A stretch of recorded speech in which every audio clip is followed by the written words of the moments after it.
தமிழகம் எங்கும் Max Gold cash for your gold. Max Gold நீங்க தங்க மட்டும் இல்லைங்க, பிளாட்டினம், டைமண்ட், சில்வர், ரூபினி எதை வேணாலும் விற்கலாம். உங்களுக்கான பணம் ரொக்கமா கையிலயோ இல்லைன்னா பேங்க் அக்கௌண்ட்லயோ உடனடியாக செலுத்திடுவாங்க. மார்க்கெட் மதிப்பை விட 100 ரூபாய் ஒரு கிராமுக்கு உங்களுக்கு கூடுதலாக கிடைக்கும். தமிழ்நாடு முழுக்க டோர் ஸ்டெப் சர்வீஸும் இவங்க ப்ரொவைட் பண்றாங்க. உங்களுக்கு கோல்ட விற்கணும்னு அதுக்கு ஒரே ஒரு பெஸ்ட் பிளேஸ் மேக்ஸ் கோல்டு தான். கால் 04445454545. வணக்கம். Big topic with Karthik Maikumar. இந்த சட்டமன்ற தேர்தலில் நால்முனை போட்டியை பார்த்தோமா, அது எந்த அளவுக்கு சீரியஸாக இருந்துச்சுன்ற விஷயம் இது வரைக்கும் பல பேருக்கு தெரிஞ்சிருக்காது. ஆனால் இந்த கான்டென்ட் முடிஞ்சதுக்கப்புறம் இவ்வளோ நடந்திருக்கா அப்படின்னு நீங்களே புரிஞ்சுக்கலாம். மாறி மாறி குற்றச்சாட்டுகள் அடுக்கிக்கிட்டு இருக்காங்க. அதுவும் எதை செய்யக்கூடாது சொன்னமோ அதெல்லாம் செஞ்சு சில பேர் மாட்டிக்கிட்டு வேற இருக்காங்க. இதெல்லாம் தாண்டி ஜனநாயகன் படம் லீக் ஆச்சுல, அந்த விஷயம் பேஸ் பண்ணி ஒரு பெரிய ட்விஸ்ட்டாக அரங்கேறி இருக்கு. இது எல்லாத்த பற்றியும் தான் பார்க்க போகிறோம். நிகழ்ச்சியில் போகலாம். அவங்க மீன் பிடிக்க கத்துக்கிட்டு வாழட்டும், முடியாதவங்களுக்கு நாம மீன் பிடிச்சு கொடுத்து அவங்கள வாழ வைப்போம்.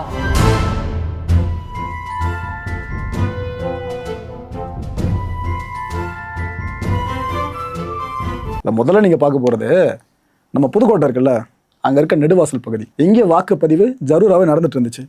இந்த வாக்குப்பதிவு முடிச்சு எந்திரங்கள்லாம் கொண்டு போவாங்கல்ல வாகனத்தில் வச்சு, அந்த ப்ராசஸ் ஆரம்பிக்கிறாங்க. அப்போ திடீர்னு மூவிங்கில் இருந்த அந்த வாகனத்தை ஏடிஎம்கே, டிவிகே, என்டிகே இந்த கட்சிகளை சேர்ந்தவங்க தடுத்து நிறுத்துறாங்க. என்னப்பா எதுப்பா ஆச்சு அப்படின்னு கேட்க போனால் போலீஸ்கிட்ட அவங்க வாக்குவாதத்தில் ஈடுபட ஆரம்பிச்சிட்டாங்க. தேர்தல் பணியாளர்கள் இருப்பாங்களே, அவங்ககிட்டயும் வாக்குவாதம் ரொம்ப ஹெவியாகவே போச்சு. புரியல என்ன ஆயிருக்காமா, அந்த தடுத்து நிறுத்தவங்க சொல்கிற கூற்றுப்படி சொல்கிறேன், இந்த வண்டியை ஆளுங்கட்சியை சேர்ந்தவங்க ஃபாலோ பண்ணாங்க. இந்த விஷயத்த நாங்கள் ஃபுல்லாக நோட் பண்ணோம். ஒரு இடத்துல பூத் ஏஜென்ட் இருக்கார்ல, அவர்கிட்ட ஏதோ பேசினாங்க. அதனால தான் நாங்கள் ஏதோ முறைகேடு நடந்துருமோ அப்படின்ற அச்சத்தின் காரணமாக வண்டியை நிறுத்தணும், சிறை பிடிச்சோம் அப்படின்னு அவங்களே ஒத்துக்கிறாங்க. நாங்கள் கேட்டதுமே எல்லாருமே எஸ்கேப் ஆகிட்டாங்க. அங்கேருந்து திடுதிப்புனெல்லாம் ஓடிட்டாங்க. அவங்கள பற்றி விசாரிக்கணுங்க, தீர விசாரிக்கணும். எதுக்கு வண்டியை ஃபாலோ பண்ணணும், எதுக்கு நிறுத்தி பேசணும், எங்களுக்கு இன்னமும் சரியாக படலன்ட்டு டிஎம்கேவை டார்கெட் பண்ணி ஏடிஎம்கே, டிவிகே, என்டிகேன்னு 3 கட்சியினரும் இந்த அளவுக்கு ஒரு பெரிய விஷயத்த பண்ணியிருக்காங்க. இந்த விவகாரம் விசாரணை வரைக்கும் போகும்னு நினைக்கிறேன். போகணும், பார்ப்போம். அடுத்து 2வது விஷயம் என்னன்னாக்கா, நாமக்கல் திருச்செங்கோடு இருக்குல்ல, அங்கே இருக்க சீனிவாசம்பாளையம், எங்கேயும் வாக்குச்சாவடியில் வாக்குப்பதிவு நல்லாவே போயிட்டு இருந்துச்சு. திடீர்னு என்ன இருக்குது, இந்த சாயங்காலத்துக்கு மேலே தான் இந்த வயசானவங்களாம் இருப்பாங்களே, அவங்க வாக்குச்சாவடிக்கு வந்திருக்காங்க. அதில் கண் பார்வை குறைபாடு இருக்கிறவங்க, பெருசாக எதுவும் பாடி மூவ்மெண்ட் பண்ண முடியாமல் இருக்கிறவங்க, அப்படி பல பேர் வந்திருக்காங்க. வந்தவங்க வாக்கு செலுத்தியிருக்காங்க. இப்போ அந்த வயசானவங்க முடியல அப்படின்னா உதவி கேட்கலாம். அதுக்கு சட்டத்தில் இடம் இருக்குது. தேர்தல் அதிகாரிகிட்ட கேட்கணும், அதை உதவி கேட்கலாம். தேர்தல் அதிகாரியும் அடுத்து என்ன பண்ணணும் உங்களுக்கு கைட் பண்ணுறது சார்ந்த விஷயங்களை பண்ணுவாங்க. உதாரணத்துக்கு யாருக்கு ஓட்டு போடணும் அப்படின்ற விஷயத்தை, எந்த சின்னத்துக்குன்ற விஷயத்த சொன்னாங்கன்னா அந்த சின்னம் சார்ந்து அவங்க வாக்களிக்க ஏற்பாடு பண்ணப்படும். இதெல்லாம் பண்ணப்படுமா, இது ப்ரொசீஜரா? இங்கே இதுதான் ப்ராப்ளம் ஆயிடுச்சு. என்ன இருக்குது, வழிகாட்டின்னு வராங்க, தேர்தல் அதிகாரிலாம் கிடையாது, வழிகாட்டிகள்னு வராங்க. கூடயே வர்றவங்க 1ஆம் நம்பரை பார்த்து அமுக்குங்க அப்படின்னு சொல்கிறதா ஒரு குற்றச்சாட்டை பரப்ப ஆரம்பிச்சிட்டாங்க. எந்த சைடில், டிவிகே சைடில் இருந்து அருண்ராஜ் இருக்கார்ல, இவருக்கு கால் பண்ணி வர வச்சுட்ருக்காங்க. இல்லைங்க இது போல் ஏதோ நடக்குதுன்னு தாவேக்கவனர் ஃபோன் பண்ணவே இவர் கிளம்பி இந்த ஸ்பாட்டுக்கு வந்துட்டுருக்காரு. வந்துட்டு இவரும் புகாரை எழுதுறதுல ரொம்ப தீவிரமாயிட்டாருங்க. ஏதோ நடக்குது, சம்திங் ஃபிஷியாக இருக்குன்ற மாதிரி புகாரை எழுதிட்டாப்புல. அதுக்கப்புறம் ஊடகத்தினர் சந்திச்சு என்னென்ன சொன்னார், வயசானவங்கள ஓட்டு போடணும்னு சொல்லி கூப்பிட்டு வராங்க. ஓகே, வந்த பிற்பாடு தேர்தல் அதிகாரி சொல்லியும் கூட கேட்காம அந்த வயசானவங்க கூடயே போகிறாங்க ஓட்டு போகிற இடம் வரைக்கும். அந்த வழிகாட்டின்னு சொல்ல போகிறவங்க சோகால்டு 1ஆம் நம்பரில் போடுங்க அப்படின்னு சொல்லி கொடுக்குறாங்க. அவங்களே இது இன்ஃப்ளூயன்ஸ் பண்ணுறது தானுங்க. எலெக்ஷன் முன்னாடி இது போலாம் பண்ணக்கூடாதுல, இந்த வாக்குப்பதிவு நடக்கும்போது இது இன்ஃப்ளூயன்ஸ் பண்ணுறது தானே. அதுவும் வாட்டி அந்த பர்சன் வந்தாப்புல வயசானவர் கூட நாங்கள் எதிர்த்தோம். 2வது வாட்டி அதே பர்சன் வராப்புல இன்னொருத்தவங்க கூட, அதையும் எதிர்க்கிறோம். 3வது முறை வந்து வழிகாட்டி வரதை பார்த்தா எங்களுக்கு கடுப்பாயிடுச்சுங்க, நாங்கள் கேட்க ஆரம்பிச்சிட்டோம் அப்படின்றாரு. திமுகவுக்கு ஓட்டு போடலை அப்படின்னா உங்கள் ஏரியாவுக்கு ஒரு வாட்டரை கட் பண்ணிவிடுவேன் அப்படின்னு பிளாக்மெயில் பண்ணப்பட்டதை இவர் குற்றச்சாட்டை இங்கே முன் வச்சிருக்காரு. யார், அருண்ராஜ் அவர்கள். அதாவது ஓட்டு போடுற அந்த ஒரு வாக்கேந்திரம் இருக்குல்ல, அங்கே நீங்கள் யாருக்கு ஓட்டு போட்டிங்கன்னு ஸ்க்ரீனில் காட்டும் பார்த்தீங்கன்னா ஒரு சின்ன டிஸ்பிளேல பின்னாடி கேமராலாம் வச்சுருக்கோம். நீங்கள் யாருக்கு ஓட்டு போட்டிங்கன்னு தெரிஞ்சிடும், கேமராவில் பார்த்துருவோம். அதுக்கப்புறம் தெரிஞ்சதுனாக்கா உங்கள் ஏரியா தண்ணி கட் பண்ணுறோன்னு அவங்க மிரட்டினதா இவர் குற்றச்சாட்டை இங்கே சுமத்தி இருக்காப்புல. இது எல்லாமே சிசிடிவியில் பதிவாக இருக்கிறதா சொல்கிறாரு. அந்த ஒரே நபர் எத்தனை வாட்டி வந்திருக்காங்க பாருங்க, போயிருக்காங்க பாருங்க, அவங்க இன்ஃப்ளூயன்ஸ் பண்ணியிருக்காங்க பாருங்கன்னு இந்த காட்சிகள்லாம் சிசிடிவியில் பதிவாக இருக்கிறதா அவர் இங்கே சொல்லியிருக்காப்புல. ஸோ இதனால தான் முறைப்படி நான் புகாரை கொடுத்துட்டேங்க. இந்த புகார் சார்ந்த ஆக்ஷன் எடுக்கணும். அந்த சிசிடிவி காட்சிகள் இருக்குல்ல, இதை தேர்தல் அதிகாரி பார்க்கணும், அப்போ தான் உங்களுக்கு எல்லா உண்மையும் புரியும் அப்படின்னு சொல்லியிருக்காரு.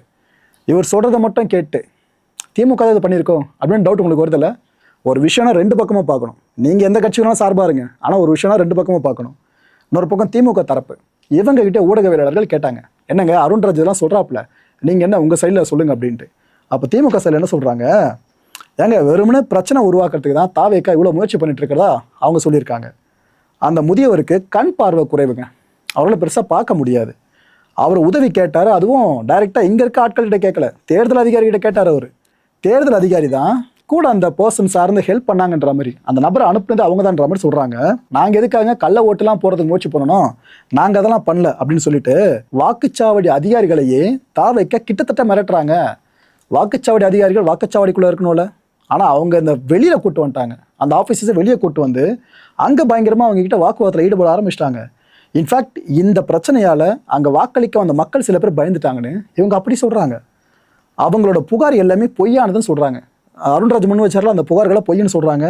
சிசிடிவி காட்சிகள் இதை பார்க்கட்டும், தேர்தல் அதிகாரிகள் அந்த காட்சிகளை பார்க்கட்டும், அப்போ தான் நாங்கள் சொல்கிறது உண்மைன்னு புரியும், எங்கள் தரப்புலேருந்து புகார் மனு கொடுத்துருக்கோங்க அப்படின்னு சொல்லியிருக்காங்க. ஒரே விஷயந்தான், ஆனால் ரெண்டு பக்கமும் வெவ்வேறு கண்ணோட்டங்கள். ரைட்டு. மூணாவது விஷயம் ஒன்று சொல்கிறேன்.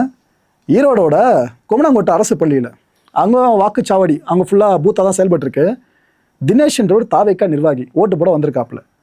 வந்தவர் பார்த்தீங்கன்னா வேறு யாரோ அவங்களோட பேரில் ஓட்டு போட்டிருக்கிறதா ஒரு பிரச்சனை எங்கே சொல்ல ஆரம்பிச்சிட்டாரு. ஏன் ஓட்டு யாரோ மாற்றி போட்டாங்க அப்படின்ட்டு போலீஸ்கிட்ட சொல்லவே வாக்குவாதம் அங்கே கொஞ்சம் ஹெவி ஆகுது. இதுக்கப்புறம் தேர்தல் அதிகாரிக்கிட்ட இந்த விஷயத்த முறையிடுறாப்புல. ஆக்சுவலாக இந்த விதி உங்களுக்கு தெரிஞ்சிருக்கும்னு நினைக்கிறேன். உங்கள் ஓட்டை வேறு யாராவது போட்டாங்கன்ற சந்தேகம் உங்களுக்கு இருக்குது அப்படின்னா, உங்களுக்கு வாக்கு மறுக்கப்படுது அப்படின்னா சேலஞ்ச் ஓட்டு உங்களுக்கு அளிக்கப்படும்.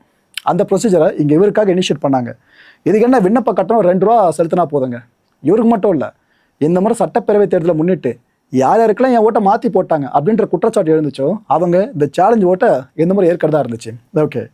திருப்பத்தூரில் நீங்கள் பூத்துக்குள்ளே போகிற வரைக்கும் ஃபோனை கையில் வச்சுக்கிறது ஓகே, போனதுக்கப்புறம் ஃபோனை தொடவே கூடாது. ஓகேவா? அது எல்லாருக்கும் தெரிஞ்ச விஷயம் தான். 1000 முறை எல்லா ஊடகத்திலும் செய்தியாக சொல்லியாச்சு, அந்த ஓட்டு போகிறப்ப ஃபோன்லாம் வெளியே எடுக்காதீங்க அப்படின்ட்டு. ஏன்னா வீடியோ எடுத்து போட்டிங்கன்னா அதுக்காக தான். அவ்வளோ ஊடகங்கள் அவ்வளோ செய்திகளை சொல்லி மக்களுக்கு விழிப்புணர்வு கொடுத்தோம். அதை கேட்டு ஒருத்தவங்க மீறி செயல்படுறாங்கன்னா அதை திமிரு சொன்னால் வேற இல்லைங்க சொல்கிறது. என்ன இருக்குது, திருப்பத்தூரில் ஓட்டு போட போனவர் யாருக்கு ஓட்டு போடுறோன்றதை ஃபுல்லாக வீடியோ ரெக்கார்ட் பண்ணியிருக்காப்புல. தாவேக்கா சேர்ந்த நபர் வீடியோ ரெக்கார்ட் பண்ணிவிட்டு அதை இன்ஸ்டாகிராமில் வெளியிட்டிருக்காப்புல. இது தப்பு தானே? நீங்கள் எந்த கட்சியும் சார்பாருங்க மக்களே, திரும்ப நான் தான் சொல்கிறேன். எந்த கட்சி சார்ந்து இவங்க இப்படி தான் பண்ணுவாங்க, இவங்க இப்படி பண்ணவே மாட்டாங்கன்னு ஒரு முடிவுக்கு வர வேணாம். குற்றம் எல்லா தரப்பும் பண்ண தான் செய்வாங்க. இந்த நபரை கைது பண்ணிட்டாங்க, விசாரணையும் போயிட்டுருக்கு. ஒன்றத்தை பண்ணாதீங்கன்னு சொல்லியும் பண்ணுறாங்கன்னா தப்பு தானே? இது சட்டப்படி குற்றங்க இந்த விஷயம் பண்ணுறது. இப்படி தான் சீமான் அவர்கள் வாக்களிக்க செலுத்த போகும்போதும் யார் வீடியோ எடுத்தாங்கன்னு தெரியல, அவர் எந்த பொத்தாலும் அழுத்துறான்ற விஷயம் வரைக்கும் வெளியே வர மாதிரி அது ஒரு பெரிய பேசுபொருளாக மாற ஆரம்பிச்சுது. ஒரு பக்கம் அது நாக்கா, இன்னொரு பக்கம் இதெல்லாம் போயிட்டுருக்கு. நெல்லை பழவூர் இருக்குல்ல, அங்கே நாம் தமிழர் கட்சியோட நிர்வாகி ஒருத்தர் ஜெகதீஷ், இவர் வாக்களிச்சிட்டாப்ல, அங்கே எதுவும் பிரச்சனை இல்லை. இதுக்கப்புறம் வாக்களிச்ச சம்மந்தமான விவரம் இருக்குல்ல, இது எல்லாத்தையும் இன்புட்ஸாக கொடுத்த வீடியோவை மேக் பண்ணியிருக்காராம். அவர் மேலே இருக்க குற்றச்சாட்டு அதுதான். இந்த வீடியோ இன்ஸ்டாகிராமில் பதிவு பண்ணதாகவும் சொல்லப்படுதுங்க. இதுக்கப்புறம் போலீஸார் என்ன பண்ணுவாங்க, வழக்கு பதிவு பண்ணுவாங்களே, வழக்கு பதிவும் பண்ணியிருக்காங்க. ஒரு பக்கம் என்டிகே சார்ந்த ஒரு விஷயம் நெகட்டிவாக பேக்லாஷ் ஆகுதுன்னா, இன்னொரு பக்கம் டிவிகே சார்ந்தும் அதே நடந்துட்டு இருக்க மாதிரி இருக்குது. இப்போ நீங்கள் ஸ்க்ரீனில் பார்த்துட்டு இருக்கிறது விஜய் அவர்களோட முதல் ரியாக்ஷன். இந்த வாக்குப்பதிவு நடந்து முடிஞ்சிருச்சுல, இதுக்கப்புறம் விஜய் அவர்கள் என்ன பதிவிடுவார்னு பல பேர் எதிர்பார்த்துருப்பீங்களே, அந்த பதிவு தான் விஜய் அவர்கள் போட்டிருக்காங்க. ஆக்சுவலாக இந்த பதிவை பார்த்த பல பேரை கேட்குற கேள்வி என்ன தெரியுமா, டிவிகே சைட்லேருந்து, கரூரில் எதுக்காக இந்த முறை அதீத வாக்குகள் பதிவாகியிருக்கு? ஒருவேளை கரூர் துயரம் இருக்குல்ல, அதில் மக்களுக்கு ஏற்பட்ட கோபம் தான் இவ்வளோ வாக்குப்பதிவு அதீதத்துக்கு காரணமான பல பேர் கேட்க ஆரம்பிச்சிட்டாங்க. சார் அது ஒரு பக்கம் விடுங்க, May 4 தான் தெரியும் என்ன ஏதுன்னு சொல்லிட்டு. ஒருவேளை அந்த கரூர் தொகுதியில் திமுக வெற்றி கொடியை நாட்டுறாங்க அப்படின்னா மக்கள் திமுக கூட்டணி பக்கம் தான் இருக்காங்கன்னு அர்த்தம். இல்லை அங்கே டிவிக்கு சார்ந்து ஏதாவது விஷயம் பாசிட்டிவாக நடக்குதுன்னு வைங்க, டிவிகே பக்கம் மக்கள் இருக்காங்கன்னு அர்த்தம், அரசாங்கம் சார்ந்து அவங்க அதிருப்தியில் இருக்காங்கன்னு அர்த்தம். அது எலெக்ஷன் ரிசல்ட் நம்ம பார்த்துப்போம்.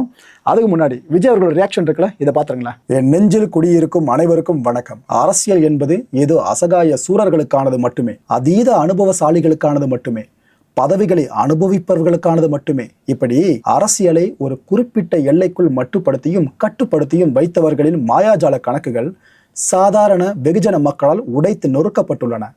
அரசியலை கண்டுகொள்ளவே மாட்டார்கள் என்று இதுவரை அனுமானிக்கப்பட்ட இளைஞர்களும் பெண்களும் அரசியல் பேசத் தொடங்கிய அதிசயமும் அவசியமும் நிகழத் தொடங்கிவிட்டது. இது எப்போதிலிருந்து தொடங்கியதென நடுநிலை மனம் கொண்டோர் அனைவரும் உணர்வர்.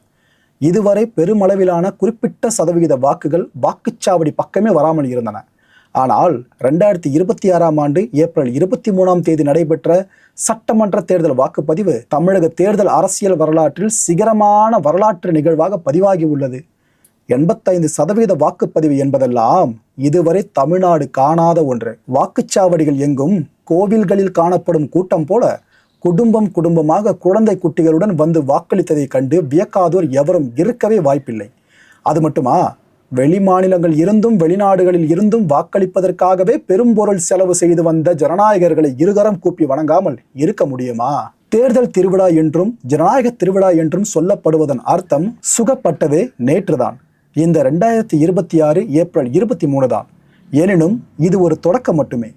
தமிழக தேர்தல் அரசியலை அர்த்தப்படுத்திய தமிழ்நாட்டு மக்களாகிய என் பாட்டி, அம்மா, அக்கா, தங்கை, என் தாத்தா, அப்பா, அண்ணன், தம்பிகள் என என் குடும்ப உறவுகள் அனைவருக்கும் என் சிரம் தாழ்ந்த நன்றி எறிதலை காணிக்கையாக்குகிறேன். குறிப்பாக நம் குடும்பத்தினரை வழி நடத்திய என் குட்டி நண்பா நண்பீஸ்க்கு என்னுடைய உங்கள் விஜய் மாமாவின் ஸ்பெஷல் வணக்கமும் நன்றியும். குறிப்பாக நான் நன்றி செலுத்த வேண்டியது நம் வாக்குச்சாவடி முகவர்களுக்கும் நம் கழக தோழர்களுக்கும் அனைத்து நிலை நிர்வாகிகளுக்கும் தான். இவர்களுக்கெல்லாம் என்ன அரசியல் தெரியும், எப்படி தாக்குப்பிடிப்பார்கள் என்று ஏளனம் பேசியோருக்கு செயல் மூலம் பதிலடி தந்த தோழர்களே, உங்களுக்கு என் மனம் நிறைந்த வாழ்த்துக்களும் நன்றியும். கழக தோழர்களுக்கு உறுதுணையாக இருந்த குடும்பத்தினருக்கும் நன்றி.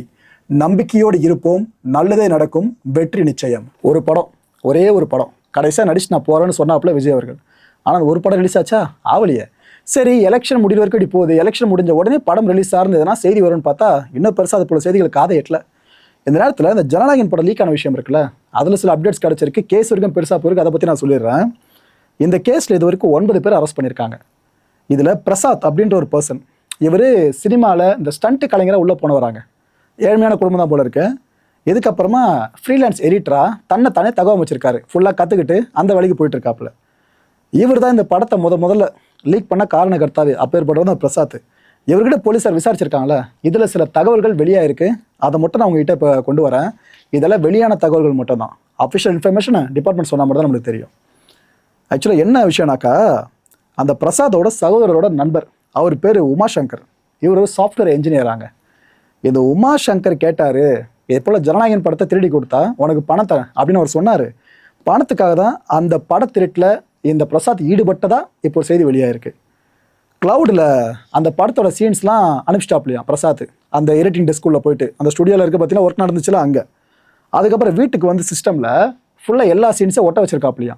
இதுக்கப்புறம் இந்த ஃபைனல் அவுட் இருக்குல்ல, இதைத்தான் அந்த உமாசங்கருக்கு இவர் அனுப்புனதா இப்போதைய தகவல் வெளியே வந்திருக்கு. இதை விசாரிக்கலான்ட்டு அந்த உமாசங்கர் இருக்கார்ல, அவர்கிட்ட போலீஸார் கேட்க போயிருக்காங்களாம், என்ன ஏது நடந்துச்சு அவர் சொல்ல உண்மையானு சொல்லிட்டு. அப்போ உமாசங்கர் எனக்கு உடம்பு சரியில்லைங்க அப்படின்னு இன்ஃபார்ம் பண்ணியிருக்காராம் டிபார்ட்மெண்ட்டுக்கு. அதுக்கப்புறம் டிபார்ட்மெண்ட் என்ன செய்வாங்க, விசாரணைக்கு ஒத்துழைக்கல அப்படின்னு தானே ஃபுல்லாக பதிவு பண்ணுவாங்க. அவரோட செல்ஃபோனை ஆய்வு பண்ணி பார்க்குறப்ப அவர் தான் லீக் பண்ணியிருக்காருன்ற விஷயம் கிட்டத்தட்ட ஊர்ஜிதமாகிறதா டிபார்ட்மெண்ட் சைடில் ஒரு சில தகவல்கள் வெளியே வர ஆரம்பிச்சிது. இப்போ அவர் சைடு வெர்ஷனை கேட்கணும்ல. இல்லை உமாசங்கர் என்ன பண்ணிட்டாரு, முன்ஜாமீன் கேட்டு மனு தாக்கல் பண்ணிட்டாரு கோர்ட்டில். அந்த மனுவில் என்ன சொல்லியிருக்காப்புல, சினிமா துறையில் எனக்கு யாரையும் தெரியாதுங்க, எனக்கு தொடர்பே கிடையாதுங்க, நான் ஒரு இருதய நோயாளி, உண்மையான குற்றவாளியை தப்பிக்க வைக்கிறதுக்காக என் மேலே பழிய போடுறாங்க, என்னை வந்து இதில் தான் குற்றவாளின்ற மாதிரி சித்தரிக்க பார்க்குறாங்க, என்னென்ன கதைகளை சொல்கிறாங்க, அது யாரும் நம்பக்கூடாது, லீக் ஆனதுக்கும் எனக்கும் கொஞ்சம் கூட தொடர்பே இல்லைன்ட்டு அவர் சொல்லியிருக்காரு அந்த மனுவில். ரியல் குற்றவாளினா அப்போ யார் தாங்க, இந்த வாழ்க்கை எவ்வளோ பெருசாக எடுத்துகிட்டு போக வந்துடலையே. ஆக்சுவலாக இதில் கேவிஎன் தரப்போகிற கோர்ட் என்ன நம்ம சொல்கிறாங்க, ஏங்க உண்மையான குற்றவாளி யாருன்னு தெரியற வரைக்கும் யாருக்குமே முன்ஜாமீன் தரக்கூடாதுன்னு சொல்லி அவங்க வேறு வாதிட ஆரம்பிச்சிருக்காங்க. ஒரு கட்டத்தில் நீதிபதி இந்த வழக்கு விசாரணையை வர்ற 30ஆம் தேதிக்கு ஒத்தி வச்சிருக்காங்க. அன்றைக்கி தெரியும் அடுத்த கட்டமாக என்ன நடக்க போகுதுன்னு சொல்லிட்டு. மக்கள் இந்த கான்டென்ட் பொறுத்தவரைக்கும் நாமளும் எதிர்பார்க்க வேண்டிய விஷயம் ஒன்று தான். அதான் தேர்தல் முடிஞ்சிருச்சு, இதுக்கப்புறம் படம் ரிலீஸ் ஆகாமல் முடங்கி கிடக்கணுமா? ஆனால் பாவம் அந்த படத்தோட தயாரிப்பாளர் ஓடிடியில் எந்த அளவுக்கு பிஸ்னஸ் ஆகப்போ தெரில, டிஸ்ட்ரிபியூட்டர்ஸ் எந்த அளவுக்கு காசை கம்மி பண்ணி கேட்க போகிறாங்கன்னு தெரில. கொடுமை. இதுக்கப்புறமும் தாமதிச்சாக்கா இன்னும் ரொம்ப கொடுமை. படத்தை சீக்கிரமாக சட்டு புட்டுன்னு சென்சார் வாங்கிட்டு ரிலீஸ் பண்ணுற வழியை பார்த்தா தான் சிறப்பாக இருக்கும். ஏன்னா சென்சார் போர்டுக்கு ஒரு மனசுக்குள்ள ஒரு வழி இருக்கும்ல, நம்மளும் ஒரு காரணமாகிட்டோமோ, சர்டிஃபிகேட் அப்படியே கொடுத்தா படம் ரிலீஸ் ஆயிருக்குமா அப்படின்ட்டு தார்மீக பொறுப்பு எடுத்துருந்தாங்கன்னா சொல்கிறேன், அந்த வழி இருக்கும்னு சொல்லிட்டு. அடுத்த நிகழ்ச்சி சந்திக்கலாம். நன்றி, வணக்கம். தமிழகம் எங்கும் Max Gold, cash for your gold. Max Gold நீங்க தங்க மட்டும் இல்லைங்க, பிளாட்டினம், டைமண்ட், சில்வர், ரூபினி எதை வேணாலும் விற்கலாம். உங்களுக்கான பணம் ரொக்கமா கையிலயோ இல்லைன்னா பேங்க் அக்கௌண்ட்லயோ உடனடியாக செலுத்திடுவாங்க. மார்க்கெட் மதிப்பை விட 100 ரூபாய் ஒரு கிராமுக்கு உங்களுக்கு கூடுதலா கிடைக்கும். தமிழ்நாடு முழுக்க டோர் ஸ்டெப் சர்வீஸும் இவங்க ப்ரொவைட் பண்றாங்க. உங்களுக்கு கோல்ட விற்கணும்னு அதுக்கு ஒரே ஒரு பெஸ்ட் பிளேஸ் மேக்ஸ் கோல்டு தான். கால் 04445454545. என் அன்பார்ந்த மாயம் ஸ்டுடியோஸ் நேயர்களே, மாயம் பக்தின்னு ஆன்மீகத்துக்காக பிரத்யேகமா ஒரு சேனலை கொண்டு வந்திருக்கோம். மறக்காம சப்ஸ்கிரைப் பண்ணி அந்த சேனலுக்கு உங்களோட ஆதரவை மனப்பூர்வமா தெரிவிங்க. வணக்கம் மாயம் ஸ்டுடியோஸ் நண்பர்களே. மாயம் ட்ரெண்ட்ஸ் அப்படின்ற ஒரு புதிய ஃபேஸ்புக் பேஜை ஓப்பன் பண்ணியிருக்கோம். நீங்கள் யூடியூப்ல பார்த்துட்டு இருக்கீங்களா நம்மளோட கான்டென்ட்ஸ்லாம், இதெல்லாம் விட ஒரு படி மேலே ரொம்ப கிறிஸ்பாகவும் ரொம்ப சூப்பராகவும் நிறைய கான்டென்ட்ஸ் உங்களுக்கு இந்த பேஜில் காத்துட்டு இருக்குங்க. ஸோ உடனடியாக ஃபேஸ்புக் பிளாட்ஃபார்ம் போங்க, மாயம் ட்ரெண்ட்ஸ்னு டைப் பண்ணி சர்ச் பண்ணி நம்ம பேஜை ஃபாலோ பண்ணுங்க. அப்படியே நம்ம சேனலையும் நீங்கள் சப்ஸ்கிரைப் பண்ணிட்டீங்க அப்படின்னா இன்னும் நிறைய புது புது கான்டென்ட்ஸை உங்களுக்காக ப்ரொடியூஸ் பண்ணி கொடுத்துக்கிட்டே இருப்பாங்க. நீங்கள் பண்ணுற ஒவ்வொரு சப்ஸ்கிரிப்ஷனும் எங்களுக்கு பெரிய மோட்டிவேஷனாக அமையும்.